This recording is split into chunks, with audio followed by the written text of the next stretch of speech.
అరే అరే అరే బాబు, ఇక మీరు రాబాకండి, ఏడుస్తాడు. సరే మిత్రులారా, సీనన్న మనోడికి కేసీఆర్ గారి పేరు పెట్టినందుకు వారికి ధన్యవాదాలు. ఇప్పుడు మనం అందరం ఎదురు చూస్తున్నాం. దయచేసి మీరు రాబాకండి అమ్మా.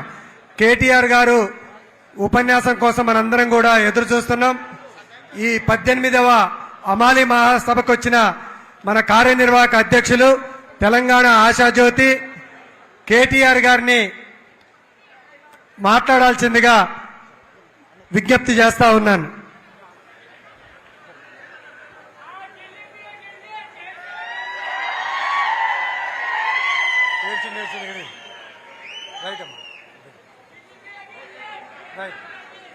రైట్, కేటీఆర్ గారు మాట్లాడతారు. దయచేసి అందరికి జై తెలంగాణ. గౌరవనీయులు పెద్దలు, ఈరోజు హమాలి ఆవిర్భావ దినోత్సవం 18వ ఆవిర్భావ దినోత్సవానికి అన్నా ఒక్క నిమిషం అధ్యక్షత. చేతులు ఉన్న వాళ్ళు అందరు సరే ఒకసారి చేతులు పైకి లేపాలన్నా. జై రామన్న, జై రామన్న, జై రామన్న.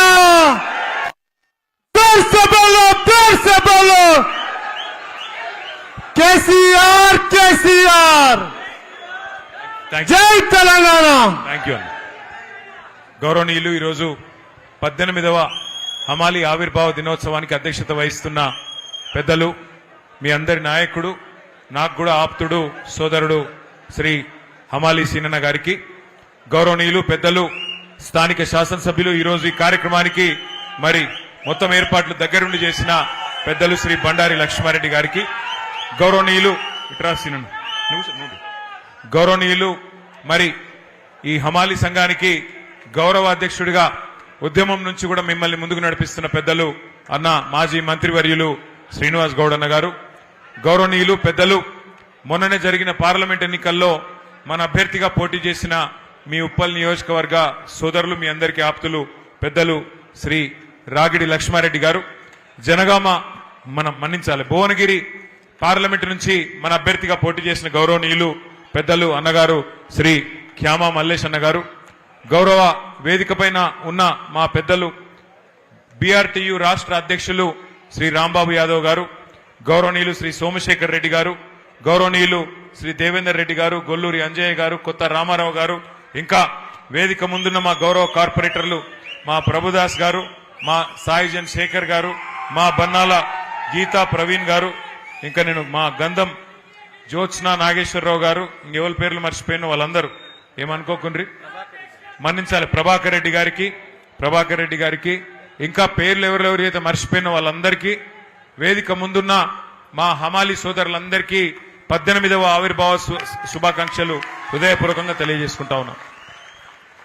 అందరేమో ఇవాళ రాష్ట్రంలో ఎక్కడికి పోయినా కేసీఆర్ తాతెట్లున్నాడు అని అడుగుతున్నారు. కానీ ఇక్కడికి వస్తే నాకు ఒక బుడ్డ కేసీఆర్ని కల్పించండి ఇప్పుడే సీనన్న. ఆయన మన్మన్ పేరే కేసీఆర్ అని పెట్టుకున్నాడు. అంటే ఎంత ప్రేమ ఉంటే ఒక నాయకుని మీద గుండెల్లో ఎంత అభిమానం ఉంటే ఒకళ్ళ పేరు పెట్టుకుంటారో మీ అందరికి కూడా తెలుసు. మీ సంఘ సమస్యలే కాదు, మరి సమాజంలో ఉన్న సమస్యలు కూడా అన్ని అర్థం చేసుకుని ఇవాళ ఒకవైపు బీఆర్టీయూలో బలంగా పనిచేస్తూ మరొక వైపు మీ సమస్యల పరిష్కారం కోసం కొట్లాడుతున్న హమాలి సీనన్నకు ఒకసారి గట్టిగా చప్పట్లతో అందరం కూడా అభినందనలు చెప్దాం. ఒకసారి సీనన్న మన కార్మిక విభాగం మీటింగ్కి వచ్చిండు. వచ్చి ఆ మీటింగ్ లో మాట్లాడిన మాటలు నేను మొత్తం కేసీఆర్ గారికి చెప్పిన. ఏం చెప్పిండంటే, అన్న నా బిడ్డకు పెళ్లి చేసినప్పుడు నేను అక్కడ మన భువనగిరి ఆలేరు ప్రాంతంలో గింతంత జాగమ్మిన, గుట్ట దగ్గర జాగమ్మితే ఆ రోజు గింత రేటు వచ్చింది. ఇవాళ ఈ కాంగ్రెస్ ప్రభుత్వం వచ్చినాక మొత్తం రేటు పడిపోయింది, మొత్తం పొట్టు అయింది పరిస్థితి అని చెప్పిన మాట నేను సార్ దగ్గర దాకా పోయి చెప్తే, ఒకసారి తప్పకుండా కలుద్దాం, హమాలీల సమస్యలు ఏంటి అని అడిగిండు సార్. అంటే నేనేం చెప్పినా అంటే, సార్ హమాలీల సమస్యల గురించి నేను కూడా అడిగితే సమస్యలున్నాయి మొత్తం పోలే, కానీ కేసీఆర్ దయతోని 8 రూపాయలు ఉన్న రేటును 26 రూపాయలు చేసుకున్నాం, 250% పెంచుకున్నాం.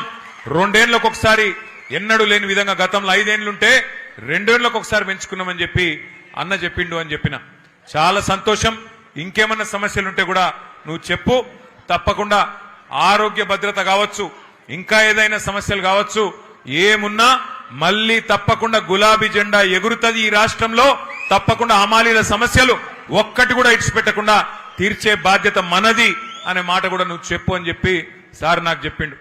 మరి మీకు తెలుసు, కేసీఆర్ సార్ వచ్చిన తర్వాత తెలంగాణలో మన ప్రభుత్వం వచ్చిన తర్వాత ఏ తీరుగా వడ్లు వండినాయి, ఏ తీరుగా సాగు విస్తీర్ణం పెరిగింది నాకంటే బాగా మీకే తెలుసు.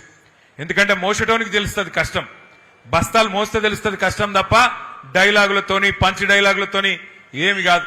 మీరేమో కేసీఆర్ సార్ వచ్చినాక బస్తాలకు బస్తాలు, పుట్లకు పుట్లు వడ్లు మీరు మోసిండ్రు.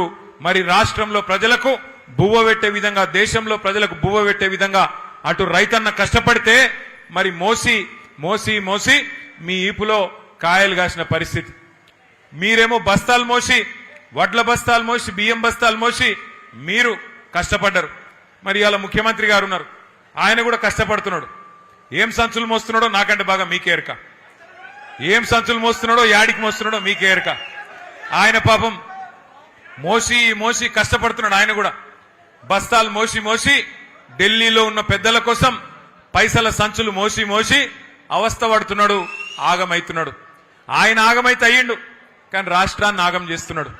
నిన్ననే మేమందరం గౌరవ శాసనసభ్యులందరం కూడా అందుబాటులో ఉన్న వాళ్ళందరం కన్నెపల్లి పంప్ హౌస్ కాడికి పోయినాం. కాళేశ్వరం ప్రాజెక్టు ఎక్కడనైతే ఇవాళ మేడిగడ్డ బ్యారేజ్ ఉన్నదో అవతల 10 కిలోమీటర్ల యువతలకి కన్నెపల్లి పంప్ హౌస్ ఉన్నది. ఆడపోయి చూసినాం. దేశమంతా రాష్ట్రమంతానేమో వర్షాలు లేవు. మొత్తం 33 జిల్లాలలో 26 జిల్లాలలో వర్షాభావ పరిస్థితులు ఉన్నాయి. వర్షం తక్కువ పడ్డది, రైతు మొగులు దిక్కు చూస్తున్నాడు. కానీ అక్కడ పోతే 1,00,000 క్యూసెక్కుల నీళ్లు కిందికి పోతున్నాయి. ఎందుకంటే KCR sir project, Kaleshwaram project ఎక్కడ కట్టిండంటే మొత్తం ఎక్కడన్నా సరే కరువు ఉన్నా, వర్షం లేకపోయినా గోదావరిలో ఏ పాయింట్లనైతే నీళ్లుంటాయో అగో గా పాయింట్ దేవులాడి లెంకులాడి అక్కడ ప్రాజెక్టు కట్టిండు. నిన్న అక్కడ పోయి చూస్తే 1,00,000 క్యూసెక్కుల నీళ్లు కిందికి సముద్రంలకు ఉత్తగానే పోతా ఉన్నాయి. అందుకే నిన్న పోయి అక్కడ విజ్ఞప్తి చేసినాం రాష్ట్ర ప్రభుత్వానికి, అయ్యా ముఖ్యమంత్రి గారు, నీకు మా మీద కోపం ఉంటే కేసులు పెట్టుకో, నీకు మా మీద కోపం ఉంటే ఏమన్నా చేసుకో, కానీ మా మీద కోపం రైతుల మీద తీయకు.